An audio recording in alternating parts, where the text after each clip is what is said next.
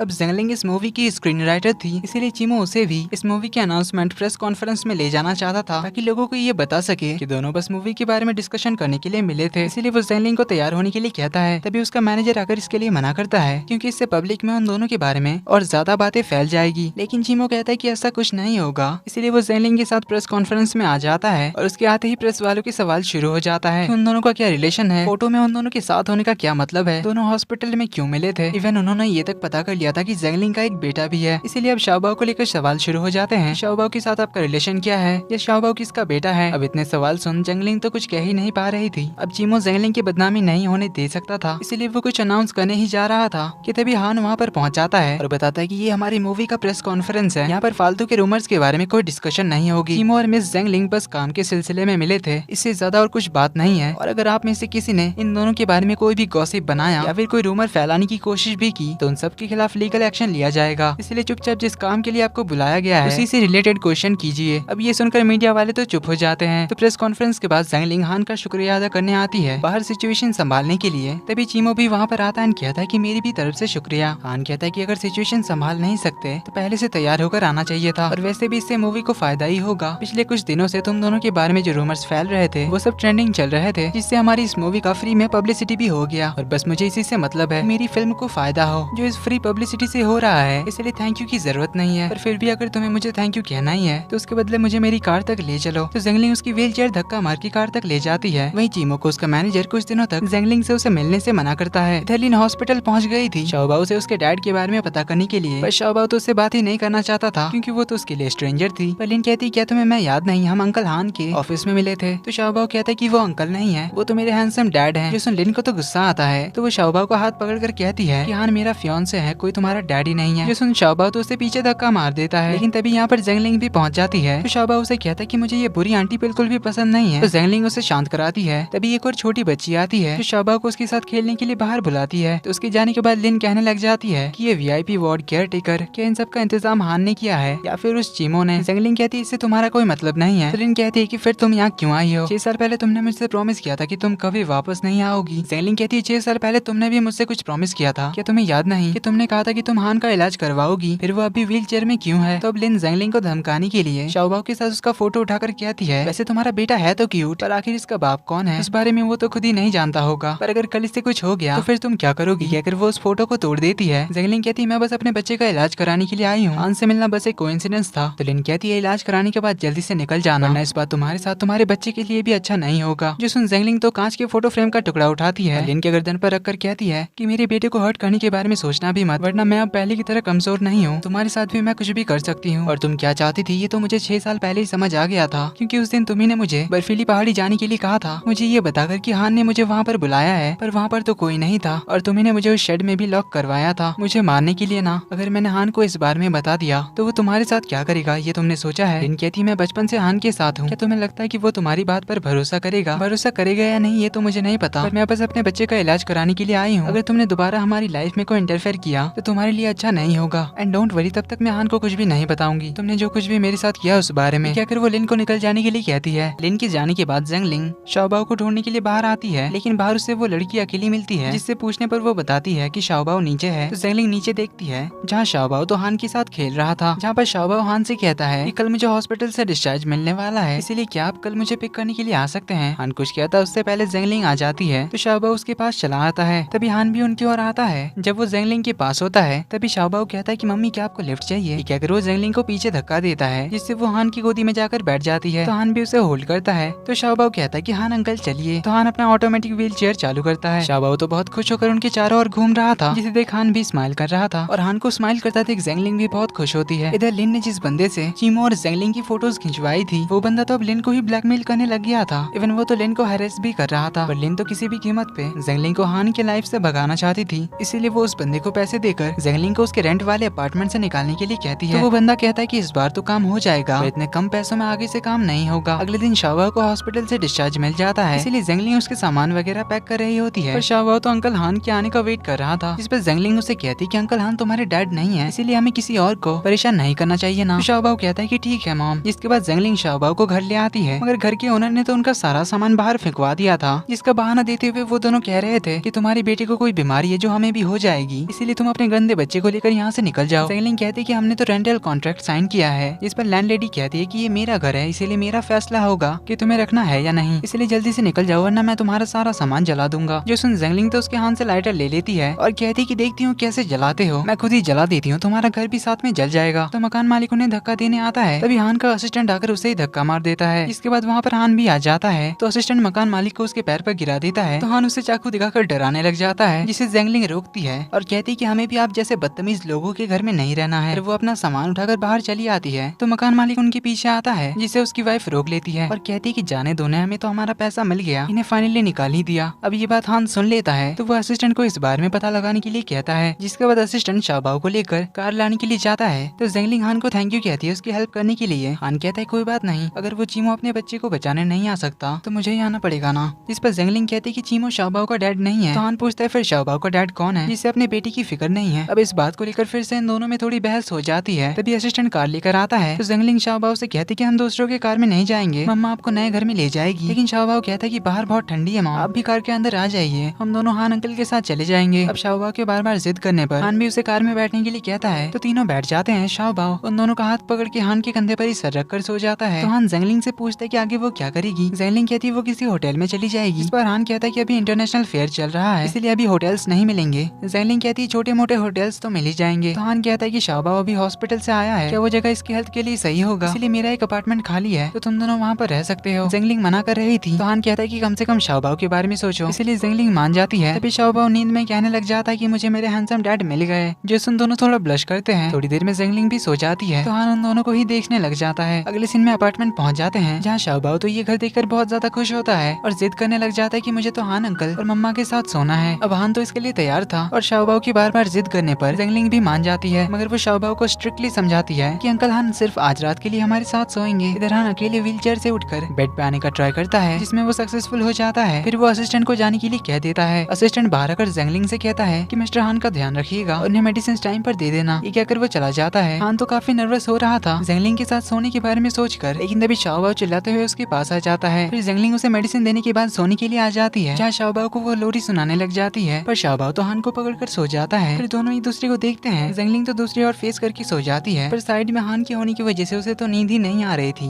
क्योंकि उसके दिमाग में बस थोड़े रोमांटिक ख्याल ही आ रहे थे। इसीलिए वो हॉल में जाकर सोफे पे सो जाती है। तो अगली सुबह उसे शाओबाओ जाकर जगाता है क्योंकि उसे टॉयलेट जाना था, मगर वो बाथरूम खोल नहीं पा रहा था। तो जेंगलिंग उसे लेकर बाथरूम चली जाती है, पर हान अंदर नहा रहा था। जब काफी देर तक वो दरवाजा नहीं खोलता तो जेंगलिंग अंदर चली जाती है जहाँ हान तो बेहोश पड़ा था, जिसे देख जेंगलिंग काफी घबरा जाती है। वो जल्दी से उसे चेक करने के लिए आती है जहाँ उसे तो बहुत फीवर आया था, इसलिए वो शाओबाओ को एक ब्लैंकेट लाने के लिए कहती है। हान बड़बड़ाया जा रहा था कि प्लीज मुझे छोड़कर मत जाओ। तो उसकी ये हालत देखकर जेंगलिंग काफी इमोशनल होती है, कहती कि मैं तुम्हें छोड़कर नहीं जाऊंगी, और फिर रोते हुए उसे छोड़ जाने के लिए सॉरी भी कह रही थी। शाओबाओ ब्लैंकेट और फोन लेकर आता है तो जेंगलिंग असिस्टेंट को कॉल करती है जो हान के लिए दवाई वगैरह लेकर आता है, पर हान को अभी तक होश नहीं आया था। शाओबाओ तो उसके पास ही बैठा हुआ था, उनसे कह रहा था कि पापा जल्दी से उठ जाओ वरना मैं आपके हिस्से का सारा खाना खा जाऊंगा। जेंगलिंग असिस्टेंट से शाओबाओ को ब्रेकफास्ट कराने ले जाने के लिए कहती है तो शाओबाओ चला जाता है। तो जेंगलिंग हान के पास आकर बैठती है और उसे चेक करने लगती है। हान फिर से कुछ बोल रहा था इसलिए जेंगलिंग उसके करीब आती है। हान वही कहता है कि प्लीज मुझे छोड़कर मत जाओ। ये सुन जेंगलिंग पीछे आती है, पर तभी हान को होश आ जाता है, उसे अपने करीब कर किस कर लेता है, मगर तभी शाओबाओ और असिस्टेंट भी आ जाते हैं। तो शाओबाओ कहता है कि मैंने कुछ नहीं देखा। जो सुन दोनों उठ जाते हैं। हान अपने असिस्टेंट से पूछता है कि मुझे क्या हुआ था। असिस्टेंट बताते हैं कि आपको फीवर हुआ था जिस वजह से आप बाथरूम में ही बेहोश हो गए थे, तो मिस जेंगलिंग ने ही आपका ख्याल रखा। जो सुन हान कहते हैं कि अच्छा, क्या जेंगलिंग को दूसरों का ख्याल रखना भी आता है, पर मुझे तो पता था कि जेंगलिंग अपना ही ख्याल नहीं रख पाती। जो सुन जेंगलिंग कहती है कि ठीक है फिर हम दोनों चले जाते हैं, तुम रहो अपने इस फर्स्ट क्लास अपार्टमेंट में। तो वो रूम में जाकर पैकिंग कर रही होती है, पर शाओबाओ तो बहुत दुखी होता है क्योंकि उसे इस घर से नहीं जाना था। तो जेंगलिंग उसे समझा रही होती है कि ये हमारा घर नहीं है और हमें दूसरों को परेशान भी नहीं करना चाहिए। शाओबाओ कहता है कि पर ये अंकल हान का ही घर है ना, और ये कितना अच्छा भी तो है और मुझे अंकल हान के साथ भी रहना है, इसलिए प्लीज मम्मा क्या हम यहाँ पर नहीं रह सकते। तभी वहाँ पे हान भी आ जाता है। शाओबाओ अपनी मम्मा से कहता है अंकल हान मुझे बहुत पसंद करते हैं, इसलिए वो हमें यहाँ से नहीं निकालेंगे, तो क्या हम लोग यहाँ पर नहीं रह सकते। तभी हान आ जाता है, कहता है कि क्या शाओबाओ को यहाँ पर रहना है। तो शाओबाओ भागकर उसके पास जाता है, कहता है कि हाँ मुझे यहाँ पर रहना है क्योंकि मुझे ये घर के साथ साथ हान अंकल भी बहुत पसंद है। तो हान कहता है कि ठीक है फिर आज से ये घर तुम्हारा। जो सुन शाओबाओ तो बहुत खुश हो जाता है, तो वो शाओबाओ को अपने व्हील चेयर पर बिठाकर खेलने के लिए ले जाता है। जेंगलिंग उसे रोकने की कोशिश करती है, पर असिस्टेंट उसे रोकते हुए कहता है कि अभी मिस्टर हान की भी तबीयत ठीक नहीं है, इसीलिए वो अपने घर भी नहीं जा सकते क्योंकि उनकी मॉम उन पर गुस्सा करेंगी और शाओबाओ को भी यहीं पे रहना है, इसलिए आप तीनों यहीं पर रहिए कुछ दिनों के लिए। जेंगलिंग कहती है कि मुझे शाओबाओ के लिए किंडरगार्टन भी ढूंढना है, जिस पर असिस्टेंट कहता है कि मैंने वो सब कुछ अरेंज कर दिया है, इसलिए आपको चिंता करने की कोई जरूरत नहीं है। तो अब जेंगलिंग के पास और कोई जवाब नहीं होता। इधर शाओबाओ हान के पास आकर कहता है कि अब मम्मा को भी घर से नहीं निकालेंगे ना। हान कहता है कि अगर तुम यहीं पे रहना चाहते हो फिर मम्मा भी रहेगी। जो सुन शाओबाओ तो बहुत खुश हो जाता है, उससे पिंकी प्रॉमिस लेता है, जिसके बाद वो हान से पूछता है कि क्या आप बीमार हो। मम्मा आज सुबह बहुत रो रही थी, क्या आप भी मरने वाले हो। हान कहता है बिल्कुल नहीं, मैं तो बहुत जल्द ठीक हो जाऊंगा। तो शाओबाओ साइड होकर कहता है कि पर मैं मरने वाला हूँ क्योंकि मुझे हमेशा हॉस्पिटल जाना पड़ता है, जहाँ मैंने डॉक्टर्स को बात करते हुए सुना है कि मेरे बचने के चांसेस बहुत कम है और जो लोग मर जाते हैं वो आसमान में तारे बन जाते हैं, पर अगर मैं तारा बन गया फिर मैं मार्शमैलोज कैसे खाऊंगा। मुझे वो खाने बहुत पसंद है पर मुझे वो खाना मना है, लेकिन मैं जब भी वो छुप कर खाता हूँ तो मम्मी बहुत रोती है, पर मैं अपनी मम्मा को रुलाना नहीं चाहता। हान कहता है चिंता मत करो अंकल, तुम्हें कुछ भी नहीं होने देंगे। शाओबाओ कहता है कि मुझे मरने से डर नहीं लगता, मुझे डर इस बात का है कि अगर मुझे कुछ हो गया तो मम्मा अकेली पड़ जाएगी। मेरी मम्मा बहुत भोली है, वो काम में इतना बिजी होती है कि वो खाना भूल जाती है, कभी घर की कीज भूल जाती है तो कभी फोन भूल जाती है, इसलिए मुझे उनकी बहुत फिक्र है। वहीं हम देखते हैं कि जेंगलिंग तो रूम के बाहर से शाओबाओ की बातें सुनकर बहुत रो रही थी। हान कहता है कि तो अब तक तुम अपने मॉम का ध्यान रख रहे थे। शाओबाओ कहता है कि हाँ, क्योंकि मैं एक असली मैन हूँ, इसलिए मुझे अपने मॉम को प्रोटेक्ट करना है क्योंकि मेरे डैड नहीं है ना। अगर मेरे डैड होते तो मेरे जाने के बाद मुझे उनकी फिक्र करने की जरूरत नहीं पड़ती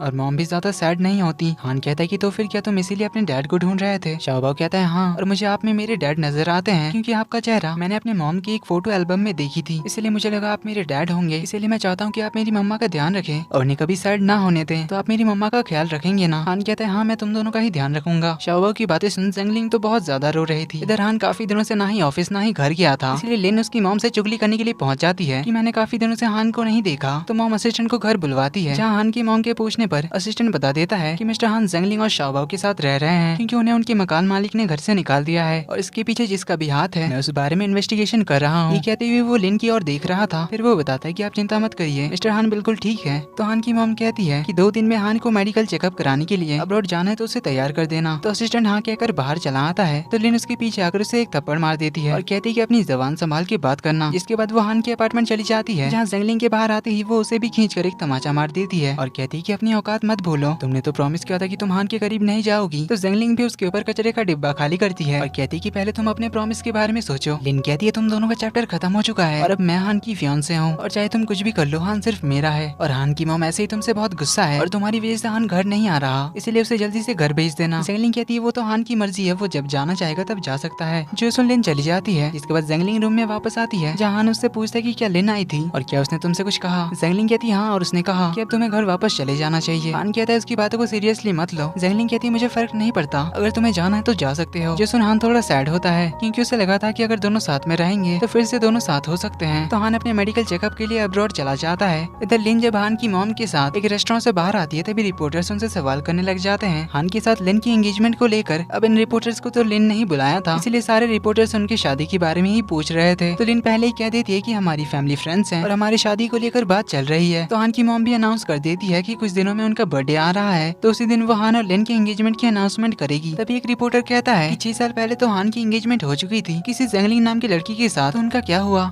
ये सुन लिन हान की मॉम को लेकर चली जाती है और उस रिपोर्टर को लिन का साथ देने वाला वो बंदा मार देता है। वहीं जेंगलिंग हान की एंगेजमेंट की न्यूज देखकर सैड होती है। देन शाओबाओ हान से वीडियो कॉल पर बात कर रहा था, जहाँ वो हान से पूछता है कि आप कब वापस आएंगे, मैं आपको बहुत मिस कर रहा हूँ। हान कहता है वो जल्दी आएगा। तो शाओबाओ कहता है कि आपने मुझे प्रॉमिस किया है कि आप मेरे डैड बनेंगे, तो आप प्रॉमिस नहीं तोड़ सकते। इस पर हान कहता है कि फिर तो आपको मेरी बात माननी होगी और जब तक मैं वापस नहीं आ जाता तब तक मम्मा का ध्यान रखना होगा। इस पर शाओबाओ कहता है कि हाँ, मैं अपनी मम्मा का ध्यान रखूंगा। तभी जेंगलिंग शाओबाओ को बाहर बुलाती है क्योंकि चीमो उनसे मिलने के लिए आया था। तो शाओबाओ उसे देखकर बहुत खुश होता है, तो उससे पूछता है कि आपने मुझसे और मम्मा से मिलने में इतना देर क्यों लगा दिया, मैंने आपको भी बहुत मिस किया। चीमो कहता है मैं अपने काम में थोड़ा बिजी था, पर मैं तुम्हारे लिए एक बहुत ही अच्छा सा टॉय लाया हूँ। तो उसे टॉय से खेलने के लिए भेज देता है। इसके बाद जेंगलिंग से वो उनकी मूवी शूटिंग के बारे में बात करने लग जाता है और उसे कल स्क्रिप्ट रीडिंग में बुलाता है। तो अगले दिन चीमो और मैरी नाम की एक्ट्रेस स्क्रिप्ट रीडिंग के लिए आते हैं और कुछ सीन्स का भी रिहर्सल करते हैं, जो डायरेक्टर को भी काफी पसंद आता है। पर मैरी को एक सीन देखना था, इसके लिए वो जेंगलिंग को एक्ट करके दिखाने के लिए कहती है ताकि वो मूवी देखने वाले का भी पॉइंट ऑफ व्यू फील कर सके। तो जेंगलिंग चीमो के साथ एक्टिंग शुरू करती है, जिस दौरान दोनों को एक दूसरे को फेस को टच करके फील करना था। और ये सीन दोनों काफी ज्यादा इमोशनली एंड रोमांटिकली एक्ट करते हैं, जो डायरेक्टर और मैरी को भी काफी पसंद आता है। पर हान भी यहाँ पर पहुंच चुका था, जिसे ये देखकर चीमो से काफी जेलसी होती है, इसलिए वो अंदर आकर डायरेक्टर से चीमो की जगह पर मेल लीड किसी और को सिलेक्ट करने के लिए कहता है। इस पर डायरेक्टर उसे समझाने लग जाता है कि इस रोल के लिए चीमो ही सबसे बेस्ट एक्टर है। जो सुन हान कहता है कि अगर ऐसी बात है तो मुझे लगता है कि एक्टर के साथ साथ डायरेक्टर को भी चेंज करना पड़ेगा, क्योंकि आखिर प्रोड्यूसर तो मैं ही हूँ। जो सुन डायरेक्टर तो चुप हो जाता है। पर मैरी थी हान की दूर की कजन सिस्टर, जो हान को देखकर कहती है कि काफी टाइम हो गया आपको मुझसे मिले, तो क्या आप मूवी से मुझे भी रिप्लेस कर देंगे। नहीं ना, फिर चीमो भी इस रोल के लिए सबसे परफेक्ट है। और वैसे भी आपने चीमो के स्कैंडल का बहुत ही फायदा उठाया था इस मूवी को प्रमोट करने के लिए, तो क्या आप इस मूवी के हाइप को चीमो को निकाल के कम करना चाहते हैं। नहीं ना। तो हान भी उसे आगे कुछ नहीं कह पाता, इसलिए वो असिस्टेंट के साथ बाहर चला आता है, जहाँ थोड़ी दूर जाकर वो असिस्टेंट से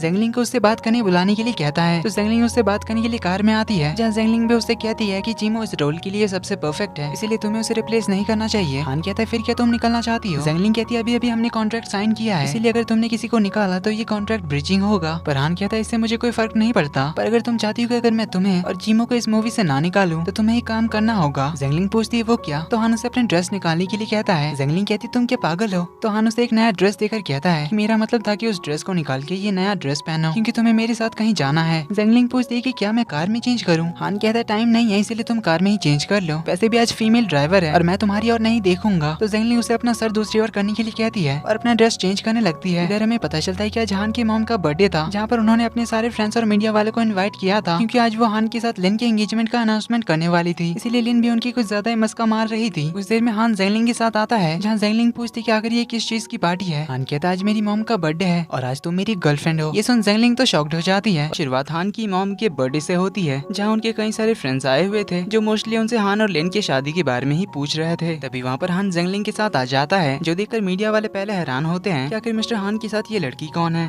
तो हान आकर अपने और जेंगलिंग की ओर से अपनी मॉम को बर्थडे विश करता है, जहाँ मॉम तो जेंगलिंग को इग्नोर ही मार देती है। तभी मॉम की फ्रेंड्स पूछती है कि हान और लिन के एंगेजमेंट की अनाउंसमेंट कब होगी। मॉम कुछ कहने जाती, इससे पहले हान कहता है कि मैंने तो एंगेजमेंट के बारे में अभी कुछ डिसाइड नहीं किया है और अभी मैं अपनी गर्लफ्रेंड के साथ आया हूँ। जो सुन सब लोग शॉक्ड होते हैं। वहीं लिन तो एम्बेरस होकर चली जाती है। तो लिन के मॉम डैड हान की मॉम से एक्सप्लेनेशन मांगने लग जाते हैं कि आखिर हान के कहने का मतलब क्या था और क्या हमारा यहाँ मजाक बनाने के लिए बुलाया गया था। मॉम कहती मैं आप सभी को बाद में समझा दूंगी। तभी मैरी भी पहुंचती है गिफ्ट लेकर, जो जेंगलिंग को अपने साथ ले जाती है हान और उसके रिलेशनशिप के बारे में कुछ बात करने। हान की मॉम उससे कहती है कि तुम आखिर जेंगलिंग को क्यों लेकर आए थे और एंगेजमेंट को तुमने मना क्यों कर दिया। हान कहता है मैंने लिन से शादी करने की बात पे कभी हाँ नहीं कही, तो आपने मेरी एंगेजमेंट कैसे अनाउंस कर दी। मॉम तो साइलेंट हो जाती है। इधर लिन के मॉम डैड जेंगलिंग से बात करने आते हैं कि 6 साल पहले भी तुम्हारी वजह से हमारी बेटी के साथ हान का रिश्ता टूटा था और अब भी तुम उनके रिलेशनशिप के बीच में आ रही हो। जेंगलिंग कहती है जो भी है हान की मर्जी है। तो यहाँ जेंगलिंग को पता चलता है कि लिन के डैड जो कि चीफ सर्जन थे, उन्होंने 6 साल पहले हान की सर्जरी करके उसे ठीक करने की कोशिश की थी, पर वो इसमें नाकाम रहे थे। इसका मतलब था कि लिन ने ही उसे झूठ कहा था कि उसके डैड हान को ठीक कर सकते हैं। इधर लिन गुस्से में बाहर आ गई थी। तभी वही उसका साथ देने वाला बंदा जिसका नाम था चन वो आता है, जिससे लिन तो डरने लग जाती है कहीं वो अंदर जाकर सब कुछ ना बता दे। पर चन कहता है कि चिंता मत करो, मैं तो बस तुमसे मिलने आया था और हाँ मैंने उस रिपोर्टर को भी मार दिया है जिसने उस दिन हान और जेंगलिंग के रिलेशनशिप की बात करी थी। लिन कहती मैंने उसे तुम्हें मारने के लिए तो नहीं कहा था। चन कहता है कि मुझे लगा कि उससे तुम्हें प्रॉब्लम होगा इसीलिए मैंने मार दिया। तो लिन उसे दोबारा यहाँ पर आने से मना करती है और यहाँ से चली जाती है। तभी उन दोनों को साथ में जाता हुआ जेंगलिंग देख लेती है। अब चन को देखकर जेंगलिंग को याद आ जाता है कि 6 साल पहले माउंटेन पर उस शेड में जिसने उसे बंद किया था वो यही चन था जिसे जेंगलिंग ने खिड़की से देखा था। इसीलिए जेंगलिंग चीमो को कॉल करके लिन और चन के बारे में पता करने के लिए कहती है। इधर हमें पता चलता है कि लिन ने ही चन को 6 साल पहले उस माउंटेन टॉप पर जेंगलिंग को मारने के लिए भेजा था।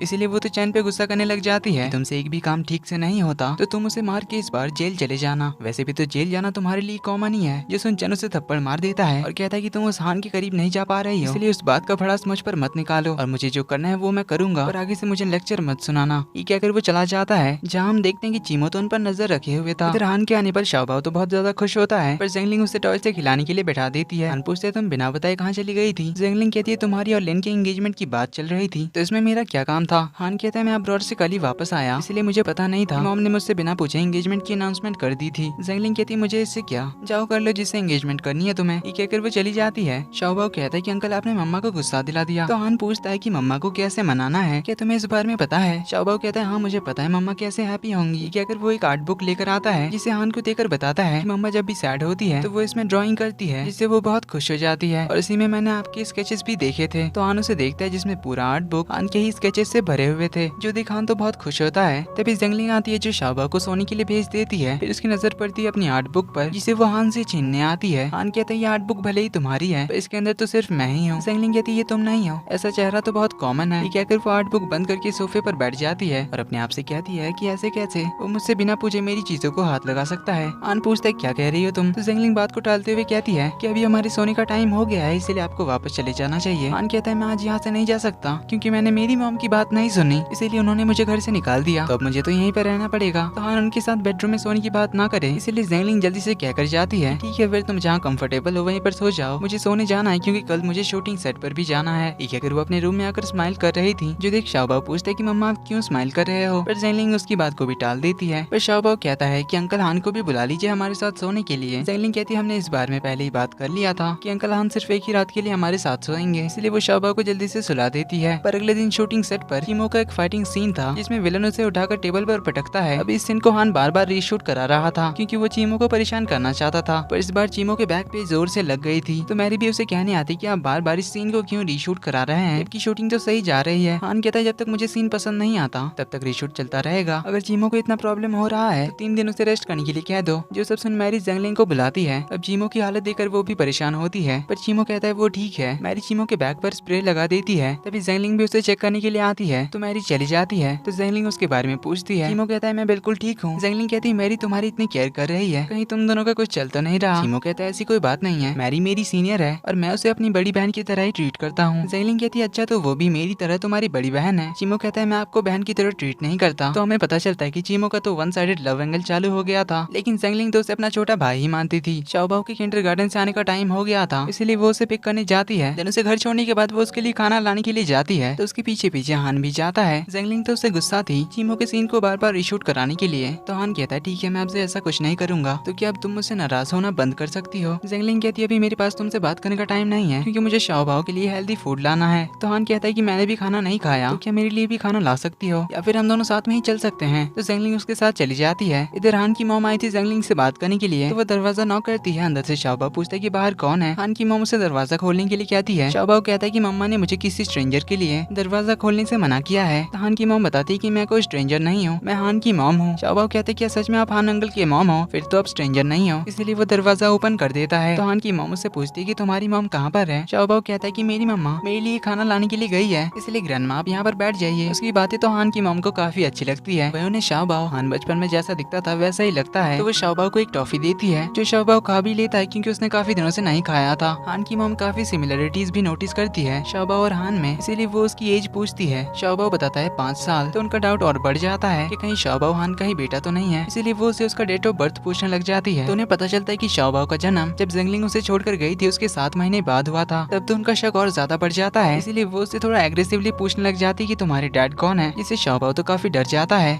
और तभी यहाँ पर ज़ेंगलिंग और हान भी पहुंच जाते हैं। ज़ेंगलिंग शाओबाओ को जाकर उनसे छुड़ाती है और हान की मॉम से गुस्सा करने लग जाती कि आप ये क्या कर रही थी। शाओबाओ तो टॉफी पीछे छुपा लेता है ताकि उसकी मॉम नाराज ना हो जाए। वहीं ज़ेंगलिंग उसे चेक करने लग जाती कि कहीं उसे कुछ हुआ तो नहीं। हान की मॉम कहती है कि मैं तो बस इससे बात कर रही थी। तो ज़ेंगलिंग उनसे गुस्से से कहने लग जाती है कि आप छोटे बच्चे से ऐसे एग्रेसिवली बात कैसे कर सकती हैं। उनकी बातें चली रही थी कि तभी शाओबाओ बेहोश हो जाता है। उनकी उसे एक तरह की रेयर डायबिटीज है जिस वजह से उसे मीठी चीजें खाना बिल्कुल ही मना है। तो ज़ेंगलिंग शाओबाओ को चेक करने आती है। उसके हाथ में टॉफी देखकर पूछती है कि इसे टॉफी किसने खिलाई। हान की मॉम कहती है मैंने खिलाई और मुझे शाओबाओ की बीमारी के बारे में पता नहीं था। तो ज़ेंगलिंग जल्दी से उसे हॉस्पिटल ले जाती है जहाँ हान की मॉम को पता चलता है कि शाओबाओ को तो बाय बर्थ रेयर डायबिटीज की बीमारी है जिस वजह से उसे किडनी में भी प्रॉब्लम है और ये हान की फैमिली में जेनेटिकल डिजीज है जो इससे पहले हान के डैड को थी। तो वो हान को आकर कहती कि शाओबाओ को कॉन्जेनाइटल डिजीज है, तुमने मुझे इस बारे में क्यों नहीं बताया? अगर अभी उसे कुछ हो जाता तो। हान पूछता है कि मॉम आपने कभी किसी दूसरे के लिए इतना फिक्र नहीं किया, फिर आपको शाओबाओ की इतनी फिक्र क्यों हो रही है? मॉम कहती है वो कितना क्यूट बच्चा है इसीलिए मुझे बस बुरा लग रहा था उसके लिए। देन वो हान से पूछती है कि क्या तुम्हें शाओबाओ के बायोलॉजिकल डैड के बारे में पता है? हान कहता है कि मुझे इससे कोई लेना देना नहीं है, ना ही आपको कोई फर्क पड़ना चाहिए। तो मॉम क्या कर जाती है कि वो तो मैं ऐसे ही पूछ रही थी बस। ये कहकर वो चली जाती है पर हान भी समझ जाता है कि उसकी मॉम को भी डाउट हो रहा है कि शाओबाओ हान का ही बेटा है। पर हान को तो ये पहले ही शक हो गया था, इसीलिए उसने शाओबाओ के बारे में सारी इन्फॉर्मेशन निकालने के लिए कह दिया था। तो वो असिस्टेंट को इस बारे में कॉल करके पूछता है। वहीं हान की मॉम तो इस हॉस्पिटल के डायरेक्टर के पास जाती है जो कि उनकी दोस्त थी। तो वो उनसे शाओबाओ और हान की डीएनए टेस्टिंग कराने के लिए कहती है और इस बात को सीक्रेट रखने के लिए कहती है। हान की मॉम डॉक्टर के साथ बाहर आ ही रही होती है तभी बाहर उन्हें लिन मिल जाती है जो अपने डैड से मिलने आई थी। तो लिन हान की मॉम के साथ चली जाती है पर उसे डाउट हो जाता है डायरेक्टर की लेबोरेटरी क्यों आई होगी। अगले दिन असिस्टेंट हान के घर आता है हान को शाओबाओ की सारी डिटेल्स देने के लिए, मगर हान के पास जाने से पहले हान की मॉम उसे बुला लेती है और उसे पूछने लग जाती है कि वो आखिर हान से मिलने क्यों आया है। अब असिस्टेंट हान के घर में ही पला बड़ा था इसीलिए वो हान की मॉम के लिए भी काफी लॉयल था क्योंकि हान की मॉम ने भी उसे एक बेटी की तरह ही ट्रीट किया है। तो उससे पूछने पर असिस्टेंट बता देता है कि मिस्टर हान ने उसे शाओबाओ के बारे में पता करने के लिए कहा था और उसकी सारी डिटेल इस फाइल में है। तो मॉम वो फाइल खोल कर देखती है तो उसमें उन्हें शाओबाओ के बर्थ सर्टिफिकेट का कॉपी मिल जाता है और अभी वो उसके बर्थ सर्टिफिकेट को अपने पास रख लेती है और हान को शाओबाओ के बारे में कुछ पता नहीं चला ये बताने के लिए कहती है क्योंकि वो पहले कंफर्म करना चाहती थी कि शाओबाओ उनका ग्रैंडसन है या नहीं। तो असिस्टेंट भी जाकर हान को यही सब बता देता है कि उसे शाओबाओ के बारे में कोई इन्फॉर्मेशन नहीं मिली पर उसे चीमो के बारे में पता चला कि वो एक ऑर्फन था जिसे एक ग्रैंडमा ने अडॉप्ट किया था और ज़ेंगलिंग भी ग्रैंडमा के साथ ही रहती थी, वहीं से उनकी दोस्ती हुई थी।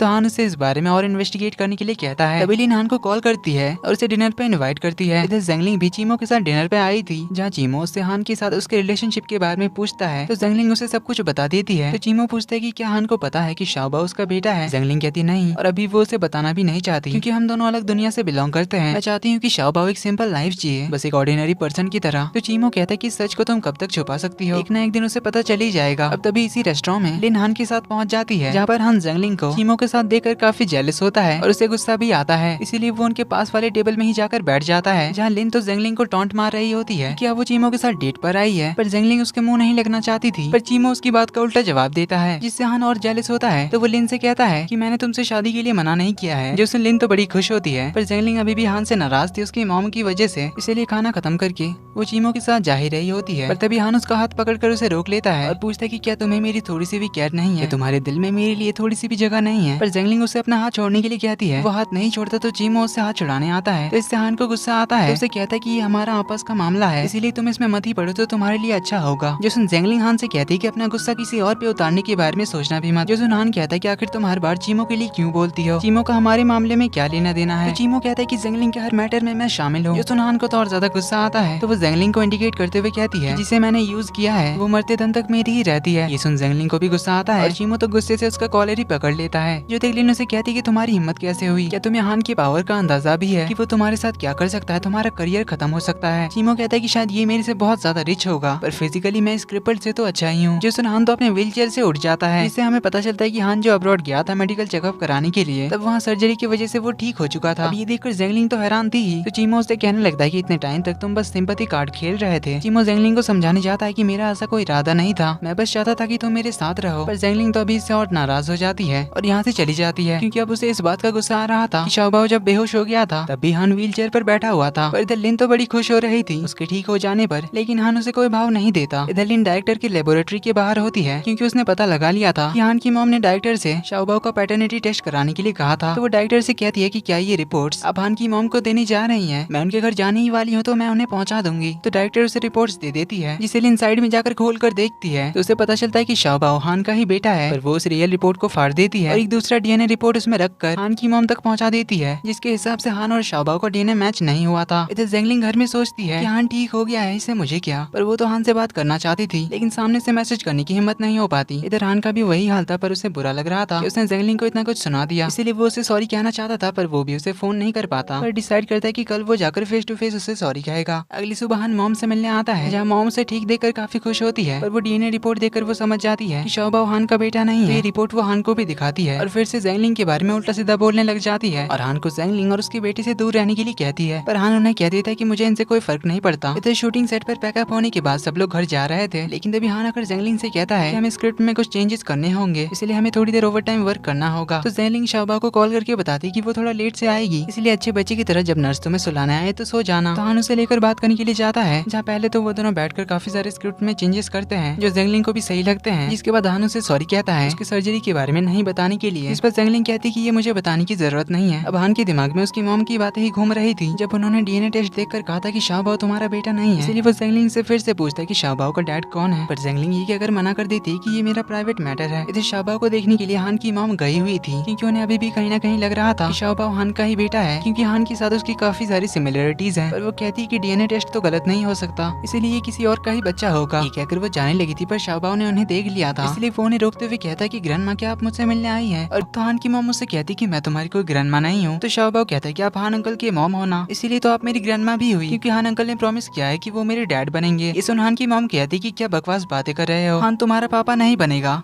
ये बात उन्होंने बहुत ही गुस्से के साथ बोला था, जिससे शाओबाओ तो उन्हें बुरी ग्रैंडमा कहकर यहाँ से चले जाने के लिए कह देता है। जिनके जाने के बाद वो शांत होता है, तभी वो नोटिस करता है कि उसका सलाइन का बोतल खत्म हो चुका है, इसीलिए वो उसे उतारकर नर्स के पास ले जाता है। दूसरी ओर हान जेंगलिंग से कहता है कि क्या शाओबाओ भी ये जानना डिजर्व नहीं करता कि उसके फादर कौन है। जेंगलिंग कहती ये जानना जरूरी नहीं है, शाओबाओ के लिए मैं ही काफी हूँ। ये कहकर वो शाओबाओ से मिलने के लिए हॉस्पिटल के लिए निकलती है, मगर काफी देर तक उसे टैक्सी ही नहीं मिल रही थी। इधर शाओबाओ को नर्स उसके इंसुलिन का इंजेक्शन देती है, फिर उसके मॉम के बारे में पूछती है कि वो अभी तक आई क्यों नहीं। शाओबाओ कहता है कि मेरी मॉम बहुत ही हार्ड वर्किंग है, वो मेरा अच्छे से इलाज कराने के लिए बहुत सारा काम करती है, इसलिए मुझे उनकी बहुत चिंता होती है। तो नर्स पूछती है फिर तुम्हारे डैड कहाँ हैं? ये सुन शाओबाओ थोड़ा सैड होकर कहता है कि मेरे डैड ही तो नहीं है, इसलिए मैं अपने पापा को ढूंढ रहा हूँ ताकि मैं उन्हें मेरी मम्मी की जिम्मेदारी सौंप सकूँ। अब जेंगलिंग भी हॉस्पिटल पहुंच चुकी थी और शाओबाओ के रूम के बाहर वो ये बातें सुनती है, जो सुन वो काफी ज्यादा सैड होती है। अगले दिन असिस्टेंट हान को शूटिंग के प्रोग्रेस के बारे में बताता है, पर हान तो बस जेंगलिंग के बारे में सोच रहा था। असिस्टेंट बताता है कि पिछले कुछ दिनों से मिस जेंगलिंग बहुत ज्यादा काम कर रही है, शूटिंग क्रू के साथ हर जगह जाना पड़ता है, इस वजह से उन्हें रेस्ट का मौका नहीं मिलता, इसीलिए हान को उसकी काफी फिक्र होती है। इधर शूटिंग सेट पर बैकअप के बाद रात को 9 बजे डायरेक्टर जेंगलिंग को अपने रूम में आने के लिए कहता है, स्क्रिप्ट के बारे में कुछ डिस्कस करने के लिए। तभी चीमो भी उसे रिहर्सल में हेल्प करने बुलाता है, तो जेंगलिंग उसे बताती है कि डायरेक्टर ने मुझे स्क्रिप्ट के बारे में कुछ डिस्कस करने के लिए उसके रूम में बुलाया है, इसीलिए अभी मैं तुम्हारी हेल्प नहीं कर पाऊंगी। ये कहकर वो चली जाती है, पर चीमो सोच में होता है कि इतनी रात को बुलाने की क्या जरूरत थी। तो 9 बजे पहुंच जाती है जेंगलिंग डायरेक्टर के रूम में, जहाँ डायरेक्टर उसे जूस पीने के लिए देता है। तो जेंगलिंग स्क्रिप्ट के बारे में डिस्कस करते हुए जूस पी लेती है, जिससे उसका सर घूमने लग जाता है, जिससे हमें समझ आता है कि डायरेक्टर ने जूस में ड्रग मिला दिया था। इसके बाद डायरेक्टर तो जेंगलिंग को हरेस करने लग जाता है। जेंगलिंग बाहर जाने की कोशिश करती है, पर उससे चला नहीं जा रहा था। डायरेक्टर तो उसे उठाकर बेड पर गिरा देता है। इधर चीमो जेंगलिंग को चेक करने आता है कि आखिर उनकी क्या बात चल रही है, तो वो डायरेक्टर का दरवाजा नॉक करता है, पर इधर डायरेक्टर ने तो जेंगलिंग के मुंह पर टेप लगा दिया था ताकि वो आवाज ना कर पाए। पर जेंगलिंग उसके सर पे वाज फोड़कर लड़खड़ाते हुए दरवाजे की ओर आ रही थी, लेकिन तभी डायरेक्टर ने उसका मुंह बंद करके उसे पकड़ के रखा था। बाहर से चीमो डायरेक्टर को आवाज लगाता है, पर डायरेक्टर कहता है कि मैं सोने जा रहा हूँ, इसलिए सुबह बात करेंगे। तो चीमो को लगा कि शायद जेंगलिंग चली गई होगी, पर तभी जेंगलिंग टेबल में से कुछ चीजें गिरा देती है और डायरेक्टर के हाथ में काटकर चीमो का नाम चिल्लाने लग जाती है। सुन चीमो दरवाजा तोड़कर अंदर घुस जाता है और डायरेक्टर को 5-10 घूसा मार देता है। इसके बाद जेंगलिंग को उठाने जाता है, पर वो बेहोश हो गई थी, इसीलिए चीमो उसे उठाकर हॉस्पिटल के लिए निकलता है। बाहर उसे हान का असिस्टेंट मिलता है, तो असिस्टेंट उन्हें अपने कार में बिठाता है और फिर हान को कॉल करके बुलाता है। तो हान जल्दी से हॉस्पिटल आ जाता है, जहाँ चीमो तो उस पर बहुत ही ज्यादा गुस्सा करता है इस डायरेक्टर को काम देने के लिए। जेंगलिंग को अभी भी होश नहीं आया था। हान जाकर उसे सॉरी कहता है, फिर उसके फॉरहेड पे किस करके प्रॉमिस करता है कि वो उस डाइटर को नहीं छोड़ेगा और उसके किए की सजा उसे दिलाकर रहेगा। इधर लिन तो चेन के साथ ड्रिंक कर रही होती है, जहाँ हमें पता चलता है कि लिन ने ही डायरेक्टर को जेंगलिंग के साथ ऐसा करने के लिए कहा था। इधर जेंगलिंग को तो उस डायरेक्टर के ही नाइटमेयर्स आ रहे थे, जिससे वो तो काफी घबरा सी गई थी। तो उसे होश आ जाता है, चीमो से बात करने आता है, जहाँ वो उसे डायरेक्टर के खिलाफ पुलिस कंप्लेन करने के लिए कहता है, पर इससे हान की कंपनी को इफेक्ट पड़ता, इसलिए जेंगलिंग कंप्लेन नहीं करने का डिसाइड करती है और चीमो से भी कहती कि वो डायरेक्टर के खिलाफ कुछ भी ना करे। पर चीमो को तो डायरेक्टर पे बहुत ही ज्यादा गुस्सा आ रहा था, पर वो डायरेक्टर तो अभी भी मजे में था, क्योंकि उसे पता था कि हान अपनी कंपनी का नाम खराब होने नहीं देगा उसे अरेस्ट कराकर। पर उसे चीमो की टेंशन थी, इसलिए वो शूटिंग सेट पर चीमो को बुली करने लग जाता है। शूटिंग के दौरान उस पर गर्म पानी फेंकवा देता है, जिससे मैरी को उसकी बहुत ज्यादा फिक्र होती है, जिससे हमें पता चलता है कि मैरी चीमो को लाइक करती है। चीमो को पता था कि ये सब डायरेक्टर जानबूझकर कर रहा है, इसलिए उसे तो उस पर बहुत ज्यादा गुस्सा आता है। पर मैरी अभी उसे शांत रहने के लिए कहती है, लेकिन इधर हान ने डायरेक्टर को सबक सिखाने का प्लान कर लिया था, लेकिन वो इसमें जेंगलिंग को इन्वॉल्व नहीं करना चाहता था, इसीलिए वो असिस्टेंट को काम पे लगने के लिए कहता है। लेकिन चीमो जब रेस्ट रूम में था, तब डायरेक्टर आकर उसे धमकी देने लग जाता है कि अगर तूने कहीं पर भी मुंह खोला तो तेरा करियर में खत्म कर दूंगा। वहीं वो जेंगलिंग के बारे में भी उल्टी सीधी बातें कर रहा था, जो सुन चीमो कंट्रोल नहीं कर पाता और उसे बेधड़क पीटने लग जाता है। पर डायरेक्टर फोन निकाल कर रिकॉर्ड करने लग जाता है, इसलिए चीमो उसे छोड़ देता है। पर अगले दिन हान के प्लान के अकॉर्डिंग वो डायरेक्टर को अरेस्ट करवा देता है लड़कीबाजी करने के काम में। वही मीडिया के जरिए उसका रेपुटेशन भी खराब करवा देता है। इस बात से अनजान चीमो काफी ज्यादा ड्रिंक करता है, क्योंकि उसे जेंगलिंग के लिए बहुत बुरा लग रहा था, क्योंकि उसने उसे प्रोटेक्ट नहीं कर पाया। तो यहाँ उसे मैरी कंसोल करती है। तभी इन्हें भी यहाँ पर उस न्यूज के बारे में पता चलता है, डायरेक्टर को अरेस्ट कर लिया गया है, जो देखकर मैरी तो समझ जाती है कि ये सब हान ने करवाया है। इसलिए वो अगले दिन हॉस्पिटल में जेंगलिंग से मिलने जाती है, जहाँ पर वो भी ये न्यूज देख रही थी। अब यहाँ पर वो पहले चीमो के कंडीशन के बारे में बताती है कि उसे कितना ज्यादा गिल्टी फील हो रहा था जेंगलिंग को प्रोटेक्ट ना कर पाने के लिए। ये सोचकर मैरी को ही बहुत ज्यादा बुरा लग रहा था। जेंगलिंग उसकी बातों से समझ जाती है कि मैरी चीमो को लाइक करती है। ये बात पूछने पर मैरी कहती है, पर चीमो तो मुझे सीनियर की तरह ट्रीट करता है। जिस पर जेंगलिंग कहती है कि डोंट वरी, एक ना एक दिन वो तुम्हारी फीलिंग्स भी समझ जाएगा। अब जेंगलिंग तो समझ गई थी कि हान ने ही ये सब करवाया है, लेकिन इधर इस डायरेक्टर के अरेस्ट होने की वजह से हान की कंपनी के शेयर प्राइस बहुत कम गए थे, जिससे उन्हें काफी नुकसान हुआ था। पर हान उन्हें प्रॉमिस करता है कि वो कुछ ही टाइम में ये सब कुछ ठीक कर देगा। तो जेंगलिंग उसे थैंक यू कहने के लिए आती है, पर सामने से हान उसे सॉरी कहता है कि मैं तुम्हें प्रोटेक्ट नहीं कर सका। तो हान उसे पुरानी सारी बातें भुलाकर साथ में एक नई लाइफ शुरू करने की बात करता है। तो जेंगलिंग पूछती है, क्या तुम मुझे 6 साल पहले छोड़ जाने के लिए माफ कर सकते हो? हान कहता है, मुझे अभी तक उस बात का बहुत बुरा लगा है, पर मैं तुम्हारे बिना रह भी नहीं सकता, इसलिए प्लीज क्या तुम मेरे साथ रह सकती हो, क्योंकि मैं तुम्हें और शाओबाओ को प्रोटेक्ट करना चाहता हूँ। जो सुन जेंगलिंग स्माइल करती है, और उसके कुछ कहने से पहले ही चीमो का कॉल उसे आ जाता है। वहीं हान को भी उसके असिस्टेंट का कॉल आता है, क्योंकि उन दोनों ने मिलकर ही लिन के साथ ही उस चेन को पकड़ लिया था। तो दोनों उनके पास पहुंचते हैं, जहाँ चीमो उन दोनों को बताता है कि इन सब के पीछे लिन का हाथ था और 6 साल पहले लिन चेन को डेट कर रही थी, पर उस पर हान से शादी करने का भूत इस कदर चढ़ा था कि उसने चेन के हाथों बहुत से इलीगल काम कराए। और 6 साल पहले लिन ने जेंगलिंग को मरवाने के लिए चेन को उस माउंटेन पर भेजा था,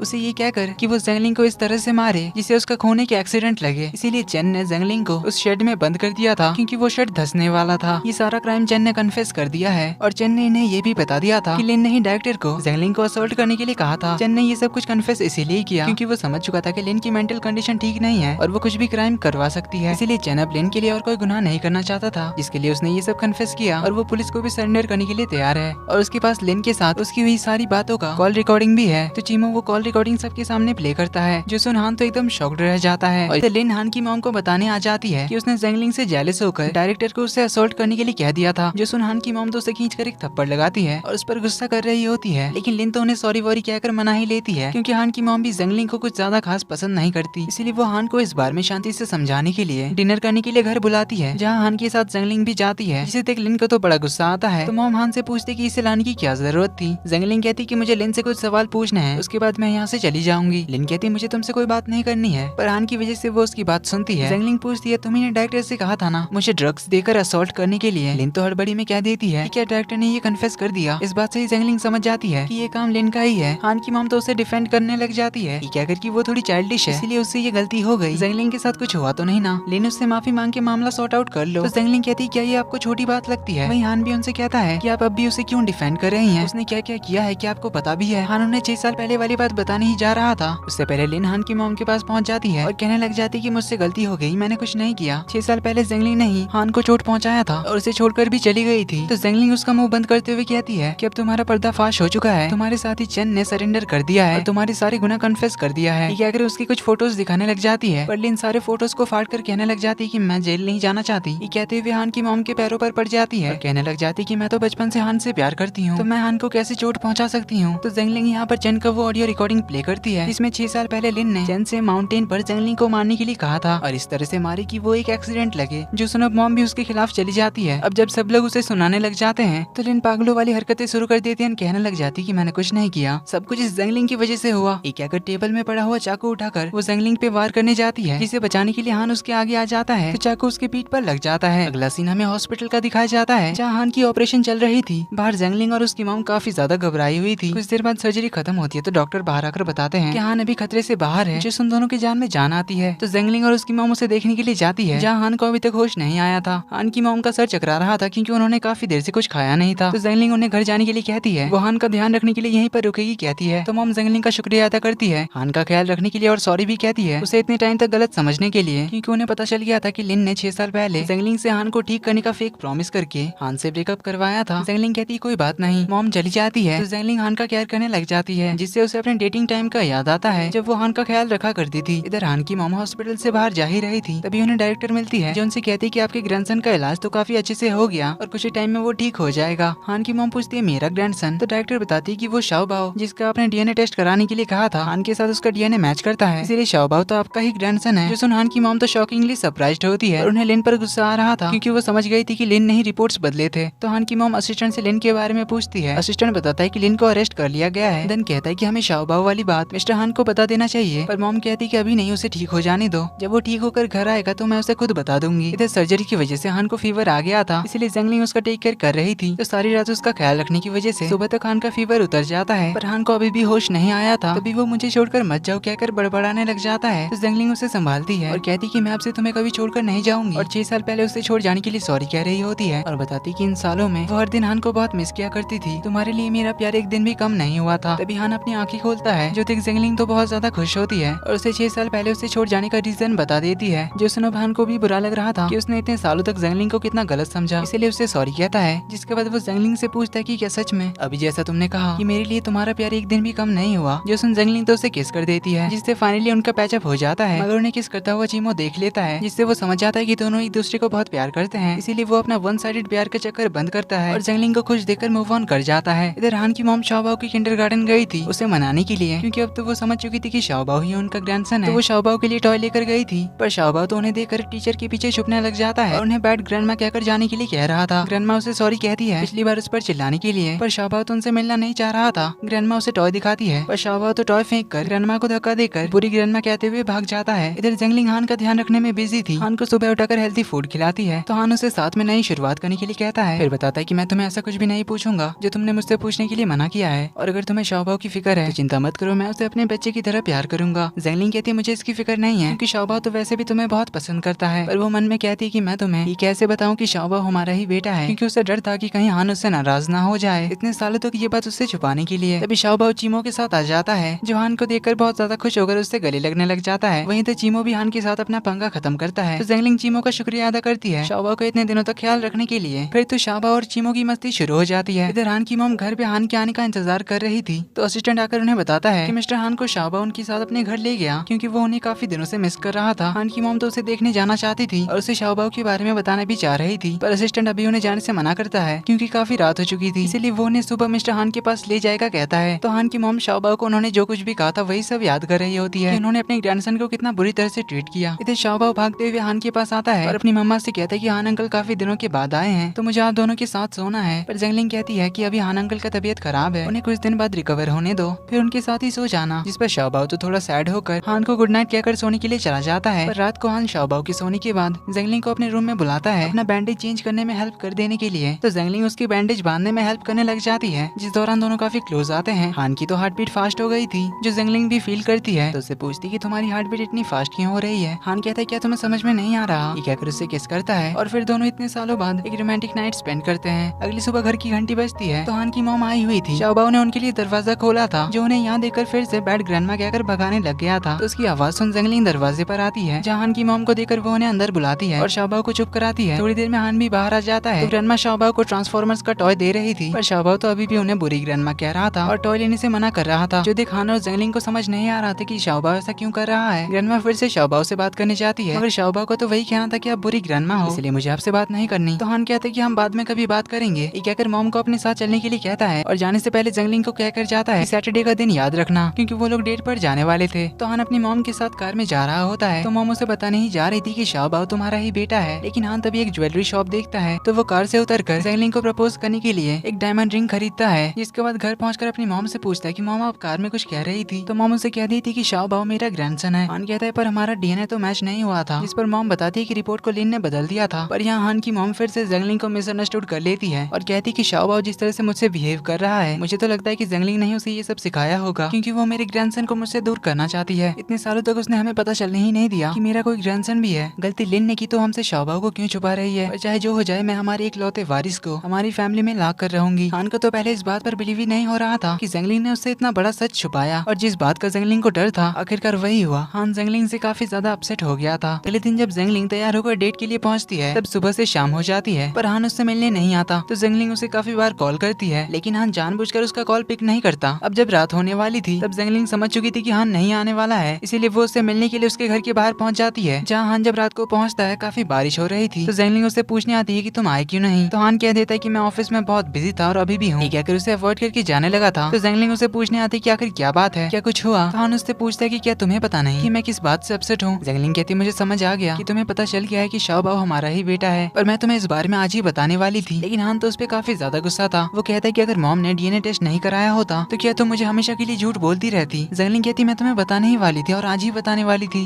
हान कहता है क्या तुम्हें पता नहीं मैंने तुमसे कितनी बार पूछा है शाओ बाओ का डैड कौन है, पर हर बार तुमने जवाब दिया कि मेरा कोई लेना देना नहीं है। आखिर तुम इतनी क्रूअल कैसे हो सकती हो। पहले मुझे छोड़कर चली गई, फिर 6 साल बाद हमारे बच्चे के साथ आती हो, मगर मेरे ही बच्चे को मुझसे दूर रखा। तो जेंगलिंग उसे सॉरी कहती है, बताती है कि मैं बहुत डर गई थी। ये जानने के बाद तुम शाओ बाओ को मुझसे छीन लोगे। तुम जानते हो कि शाओ बाओ के अलावा मेरा और कोई नहीं है। तो हान कहता है कि फिर क्या तुम्हारे पास एक बाप को अपनी बेटी से दूर रखने का हक है। क्या तुम्हें पता है अभी मुझे कैसा लग रहा है। इतने दिनों अपने ही बेटे को मैंने मुझे पापा बुलाने को मना किया और अंकल कहने के लिए कहा, पर तुम चुपचाप ये सब देखती रही। क्या एक बार भी तुमने शाओ बाओ के बारे में सोचा, कभी फील भी किया कि उसे अपने डैड की कितनी ज्यादा जरूरत है। जेंगलिंग कहती है सच में मैं डर गई थी। हान कहता है 6 साल पहले भी मैंने तुमसे कितनी बार रिक्वेस्ट किया कि मुझे छोड़कर मत जाओ, मगर तब भी तुमने मेरी फीलिंग्स के बारे में नहीं सोचा। और 6 साल बाद आज भी तुमने मेरी फीलिंग्स की कोई कदर नहीं की और मेरे बेटे को मुझसे ही दूर रखा। तुम्हें लगता होगा कि तुम ये सब सबके भले के लिए कर रही हो, पर असल में तुम सिर्फ अपने लिए कर रही हो। जेंगलिंग कहती है ऐसी बात नहीं है, मैंने सबके भले के लिए फैसला किया था क्योंकि तब वैसी सिचुएशन थी, पर अभी तो सब कुछ ठीक हो चुका है, इसलिए हम सब नई शुरुआत कर सकते हैं। पर हान इस बार सीरियसली उससे बहुत ज्यादा नाराज था, इसीलिए उसे बिना कुछ कहे चले जाता है, जिससे जेंगलिंग भी काफी सैड होती है। हान घर पहुंचता है तो उसकी मॉम पूछती है क्या तुमने जेंगलिंग से बात कर लिया। नहीं किया तो अच्छे से बात करना, वरना वो मेरे ग्रैंडसन को लेकर चली जाएगी। अब हान की मॉम को तो बस अपने ग्रैंडसन की पड़ी थी, हान की फीलिंग की तो कोई फिक्र ही नहीं कर रहा था, इसीलिए वो तो अपने मॉम से भी नाराज हो जाता है। अगले दिन जेंगलिंग हान से मिलने के लिए ऑफिस आती है, पर हान ने सबसे कह रखा था कि वो लोग जेंगलिंग को अंदर ना आने दे, पर जेंगलिंग तो हर रोज उससे मिलने के लिए आती है। काफी देर तक बाहर बैठकर उसका वेट करती है, मगर हान उससे एक दिन भी नहीं मिलता। इस तरह से एक हफ्ता बीत जाता है। जेंगलिंग ने अब होप छोड़ दिया था कि हान दोबारा कभी उससे मिलने आएगा, इसीलिए वो ये सिटी छोड़कर जाने की तैयारी करने लग जाती है। पर उसे 6 साल पहले हान का दिया हुआ वो नेकलेस नहीं मिल रहा था, जिसे ढूंढते ढूंढते वो परेशान हो जाती है। पर फिर भी वो घर का हर एक कोना छान मारने लग जाती है। उसे इस तरह से परेशान देखकर शाओ बाओ पहले तो चीमो को कॉल करके बुलाता है, क्योंकि शाओ बाओ ने ही चीमो को वो नेकलेस छुपाने के लिए दिया था, क्योंकि उसे पता था कि उसकी मॉम नेकलेस लिए बिना नहीं जाएगी। पर अपनी मॉम को इतना परेशान भी वो नहीं देख सकता था, इसीलिए उसने चीमो को बुला लिया था ताकि वो जेंगलिंग को जाने से रोक सके। तो वो शाओ बाओ को अंदर खेलने के लिए भेज देता है, जिसके बाद जेंगलिंग से बात करने आता है। जेंगलिंग तो काफी रोते हुए बताती कि मुझे हान का दिया हुआ नेकलेस नहीं मिल रहा है, वो मेरे लिए बहुत खास है, जिसे मैं अपने से कभी अलग नहीं करना चाहती। इधर शाओ बाओ हान को जाकर कॉल करता है और बताता है कि अंकल आप कहाँ पर हो, इतने दिनों तक आप हमसे मिलने क्यों नहीं आए, मम्मा इतने दिनों से बहुत ज्यादा रो रही है। पर हान उसे कोई जवाब नहीं देता। इधर चीमो जेंगलिंग से पूछने लग जाता है तुम्हारी फ्लाइट कब है। जेंगलिंग बताती है कल। तो चीमो पूछता है कि तुमने डिसाइड कर लिया कि तुम्हें जाना ही है, कि शाओ बाओ को तुम सच नहीं बताओगी। जेंगलिंग कहती है वो अभी बहुत छोटा है ये सब समझने के लिए, वो जब बड़ा हो जाएगा तब मैं उसे बता दूंगी। अब जब जेंगलिंग ने डिसाइड कर लिया था तो चीमो उसे नेकलेस लौटाता है, जो देख जेंगलिंग कहती है कि अब ये मिलने का क्या फायदा है, हम तो वैसे भी जा रहे हैं। ये कहकर वो टेबल पर ही नेकलेस को रख देती है, जिसे चीमो लेकर जाता है हान के पास और उसे जेंगलिंग के वापस जाने के बारे में बताता है। साथ में वो उस नेकलेस के बारे में भी बताता है कि मैंने जेंगलिंग को हमेशा देखा है, उसने तुम्हारे दिए हुए नेकलेस को कितना संभाल कर रखा है। तुम्हें जरूर लगता होगा कि जेंगलिंग सेल्फिश है, जो उसने तुमसे शाओ बाओ के बारे में छुपाया और 6 साल पहले ब्रेकअप करके चली भी गई थी, पर वो बिल्कुल भी सेल्फिश नहीं है। मुझे पता है मैं एक अनाथ हूँ और जेंगलिंग भी अनाथ है। हमें बचपन से पता है फैमिली साथ में ना होने का मतलब क्या होता है और किसी को खोना कितना दर्दनाक होता है। 6 साल पहले उसने तुम्हें छोड़ा क्योंकि तब उसे तुम्हारी फिक्र थी कि कहीं तुम्हें कुछ हो ना जाए, इसीलिए जब लिन ने कहा कि वो तुम्हें बचा सकती है तो जेंगलिंग ने बिना कुछ सोचे तुम्हें ठीक करने के लिए तुमसे दूर जाने के लिए तैयार हो गई, क्योंकि तब वो सिर्फ तुम्हारी सलामती चाहती थी। और जब शाओ बाओ दुनिया में आया तब उसने तुम्हें सच में इसीलिए नहीं बताया क्योंकि उसे पता था कि तुम उससे नफरत करते होगे, इसीलिए तब अगर उसने तुम्हें शाओ बाओ के बारे में बताया होता तो तुम शाओ बाओ को उससे छीन लेते। और एक ऑर्फन को अपनी फैमिली से दूर होने का दर्द पता है, सिर्फ इसीलिए उसने तुम्हें नहीं बताया। इसीलिए अब तुम्हें फैसला करो कि तुम्हें क्या करना है। वैसे कल शाम को उनकी फ्लाइट है, ये बताकर वो चला जाता है। तो हान उनकी पुरानी मेमोरीज को याद करता है जब एक दिन दोनों भागकर घूमने के लिए बस से गए थे। हान अपनी मॉम से छुपकर गया था था, क्योंकि तब भी उसकी मॉम को हान और जेंगलिंग का रिलेशन पसंद नहीं था, मगर दोनों का प्यार इतना ज्यादा स्ट्रॉन्ग था कि हान जेंगलिंग के लिए अपनी मॉम के खिलाफ चला गया था। कमिंग बैक टू प्रेजेंट, अगले दिन जेंगलिंग और शाओबाओ प्लेन में आते हैं, जहाँ शाओबाओ तो बस यही कह रहा था कि मैं हान अंकल को बहुत ज्यादा मिस कर रहा हूँ, वो भी अगर हमारे साथ चलते तो कितना अच्छा होता। पर शाओबाओ को सैड होकर प्लेन में बैठना ही पड़ता है। जेंगलिंग अपना सामान ऊपर रख रही होती है, तभी कोई उसकी हेल्प करने आता है, जो होता है हान, जिसे देखकर जेंगलिंग काफी सरप्राइज्ड होती है। तो वो जेंगलिंग के साथ ही बैठ जाता है, क्योंकि उसने जेंगलिंग के पास वाला सीट ही बुक कराया था। जेंगलिंग पूछती है तुम यहाँ कैसे? हान कहता है नई शुरुआत करने, जो सुन जेंगलिंग स्माइल करती है। तभी शाओबाओ उसे देखता है तो बहुत खुश होता है, कहता है कि मुझे पता था कि हान अंकल मुझे अकेला नहीं छोड़ सकते। तो हान कहता है कि अब से तुम मुझे अंकल नहीं बुलाओगे, मुझे अब से डैडी बुलाना। जो सुन शाओबाओ तो और ज्यादा खुश हो जाता है और अपनी मम्मा से कहता है कि मम्मा देखो, फाइनली मुझे मेरे डैड मिल गए, मुझे तो पहले से ही पता था कि आप ही मेरे डैड हो। हान कहता है तब तो तुम बहुत ही स्मार्ट निकले। तो ये स्वीट सी फैमिली निकल जाती है अपनी जर्नी पे। वहीं तो चीमो और मैरी की शूटिंग के दौरान ही एक दूसरे के लिए फीलिंग्स डेवलप होती है और उनकी भी लव स्टोरी शुरू हो जाती है। तो इधर हान एयरपोर्ट में उतर कर ही जेंगलिंग को सबके सामने शादी के लिए प्रपोज करता है, जिसे जेंगलिंग एक्सेप्ट करती है। तो फाइनली उनके किस के साथ इस ड्रामे का भी हैप्पी एंडिंग यहीं पर हो जाता है। तो ये ड्रामा आपको कैसा लगा कमेंट करके जरूर बताना, और ये वीडियो पसंद आए तो वीडियो को लाइक कर देना। चैनल पर पहली बार आए तो do subscribe and hit the bell icon. मिलते हैं आपसे एक और ऐसी क्यूट सी कहानी के साथ, तब तक के लिए take care and bye bye and thanks for watching.